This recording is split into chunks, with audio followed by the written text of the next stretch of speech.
La grande interview Europe 1 CNews, Pierre de Villeneuve. L'invité de la grande interview sur CNews et sur Europe 1, c'est le ministre des Transports. Bonjour Philippe Tabarot. Bonjour Pierre de Villeneuve. Et merci d'être avec nous ce matin. L'actualité, ce sont les incendies partout en France, y compris aux portes de la capitale. 32 000 hectares brûlés, 1300 près de Fontainebleau. Un nouveau départ de feu a été signalé hier. Jusqu'à 850 pompiers mobilisés sur ce feu-là en Seine-et-Marne. En ce 14 juillet, des pompiers vont défiler sur les Champs-Élysées. Une grande partie va affronter les flammes. Vous avez une pensée pour eux, pour leur engagement? Bien sûr, on pensera beaucoup à eux. À la fois, ils seront représentés par un certain nombre de leurs collègues lors du défilé.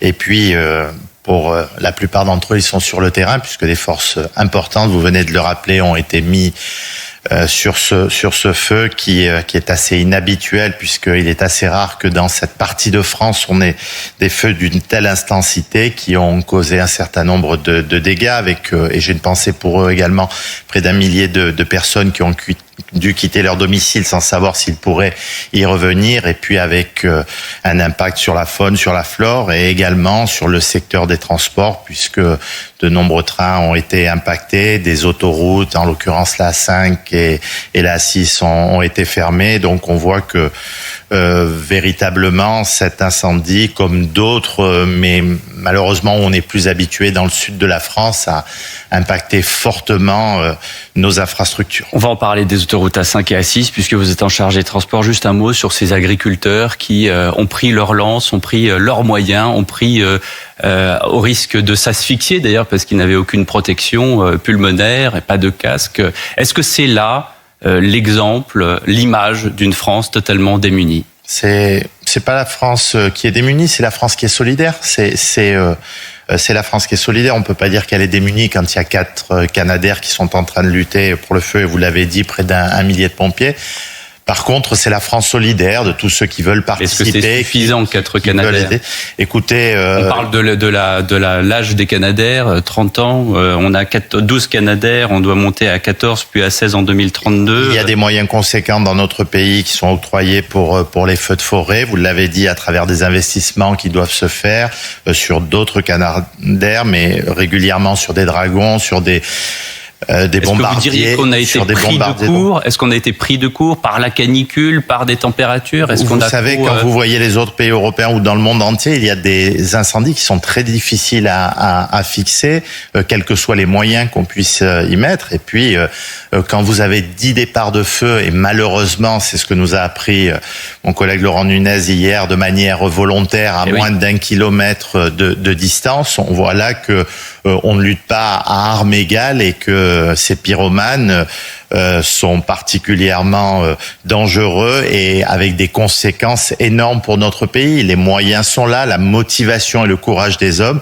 mais c'est vrai que certaines personnes, de manière accidentelle, mais bien souvent de manière volontaire, provoquent ces situations qui sont terrible pour l'environnement en général et pour les concitoyens qui sont directement impactés. Justement, c'est 59 personnes interpellées depuis le début des épisodes caniculaires, a dit Laurent Nunez hier soir, le ministre de l'Intérieur. 2 personnes interpellées rien qu'à Fontainebleau, une dizaine de départs de feu sur un tout petit périmètre. Sur 1 kilomètre. Comment on juge les pyromanes? Comment on juge ceux qui sont peut-être pas d'ailleurs de manière, au point de vue de la santé, jugés comme des pyromanes, mais des gens qui mettent le feu sciemment? Il y a des personnes qui sont clairement dérangées pour faire ça, et puis d'autres qui ont envie de faire parler d'eux. Mais qu'est-ce qu'on leur fait? Qu'est-ce qu'on leur dit? Il y a des peines de prison qui sont adaptées, qui doivent être accomplies. Il y a déjà un travail remarquable d'élucidation des forces de gendarmerie, parce que ce n'est pas évident d'aller chercher et trouver des preuves. Il y a des services spécialisés, on les a vus, on a fait des reportages. Voilà, des personnes qui sont spécialisées en la matière et qui travaillent plutôt bien, puisque vous voyez que 59 interpellations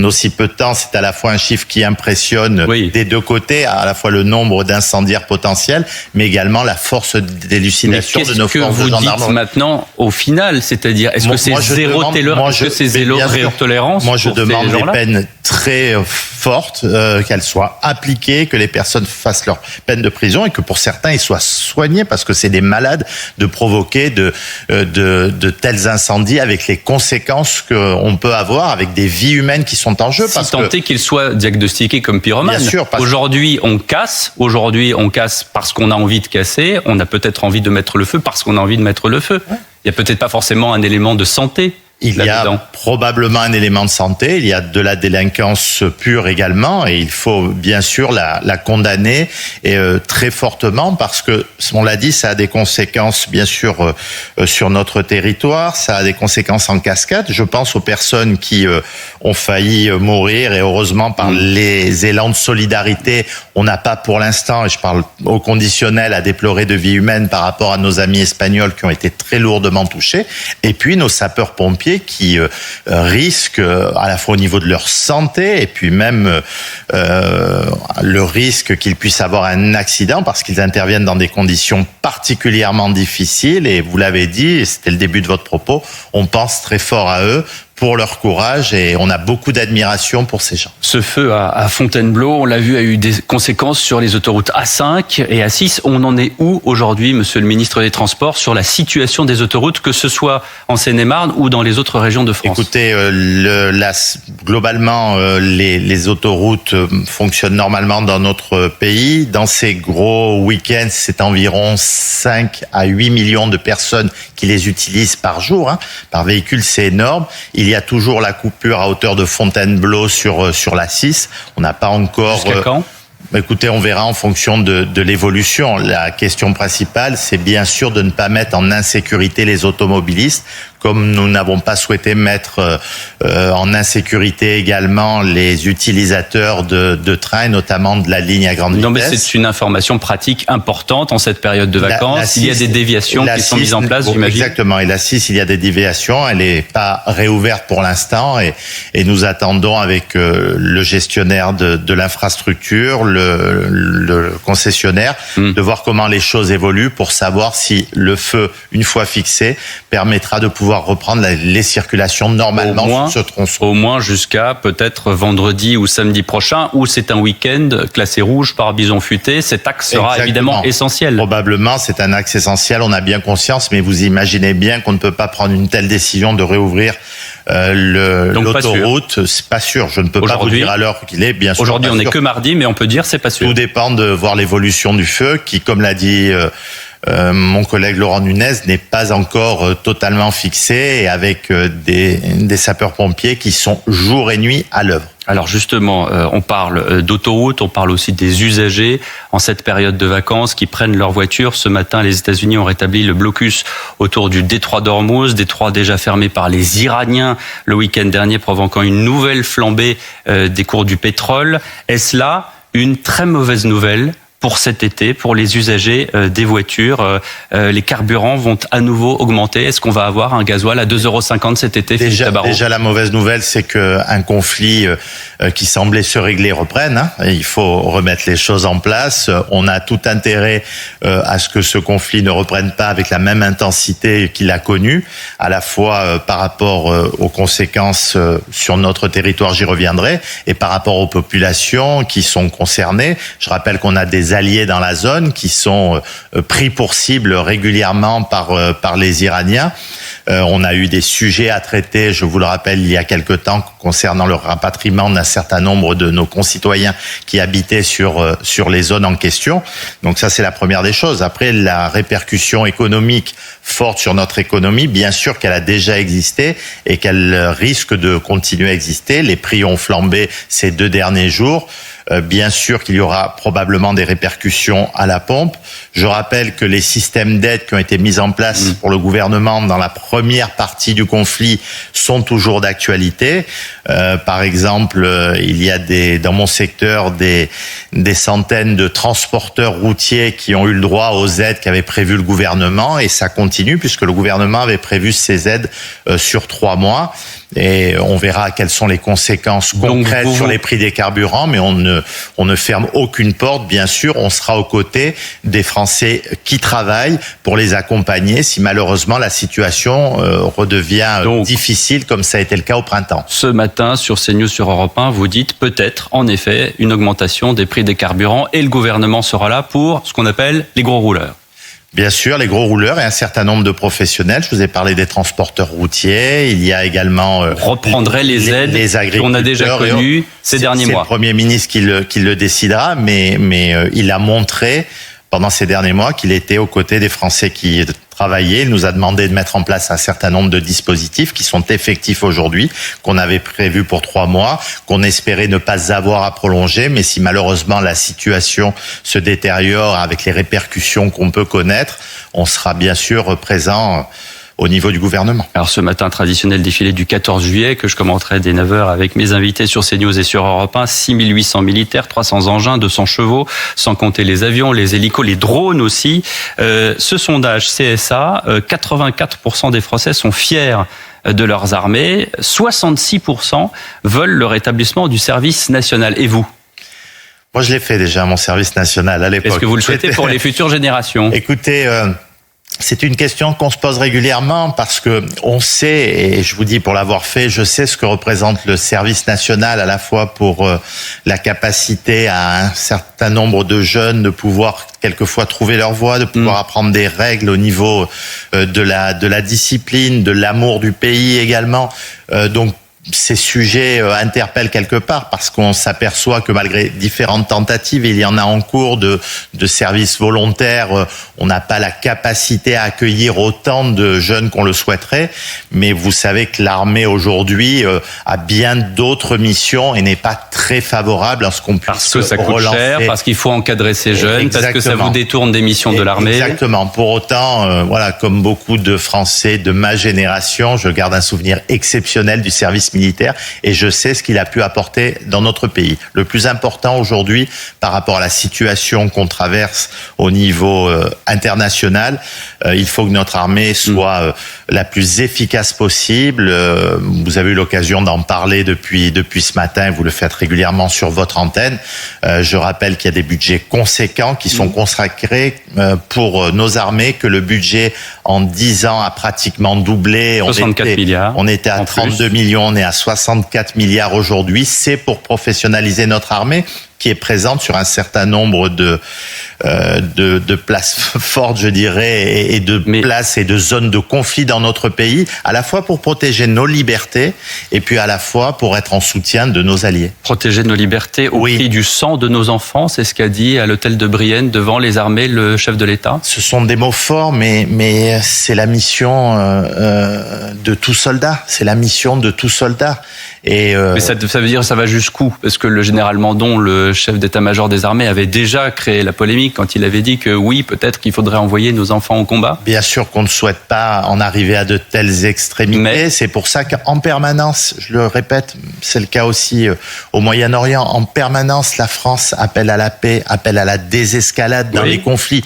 Par contre... Et on dit toujours qu'on n'est pas belligérant, qu'on est dans un rôle défensif. Exactement. Mais là, on a la coalition des volontaires, on met l'Ukraine à l'honneur. Mais notre pays, directement ou indirectement, directement par certaines actions terroristes, indirectement par certains conflits, est pris pour cible. Et il faut savoir répliquer, il faut savoir se défendre et protéger nos concitoyens. On verra dans le futur quelle sera cette forme, mais en tout cas, il faut s'y préparer. Quelle est la ligne rouge avec l'Ukraine ? C'est la raison pour laquelle nous avons fait ces efforts énormes dans tous nos ministères, je dirais, au niveau budgétaire, pour pouvoir consacrer ces moyens sur la défense, sur la souveraineté de notre pays qui est indispensable. Donc y compris pour défendre, par exemple, nos voisins ukrainiens. Écoutez, il faut défendre nos alliés. Quand la Russie attaque l'Ukraine, elle n'attaque pas l'Ukraine, elle attaque également tout notre continent et on doit être solidaire de ceux qui souffrent à quelques centaines de kilomètres de notre pays. Emmanuel Macron à Paris pour le défilé, à Nice, Marine Le Pen, Jordan Bardella et Éric Ciotti pour l'hommage aux victimes de cet attentat terroriste islamiste de 2016 qui a fait 86 victimes.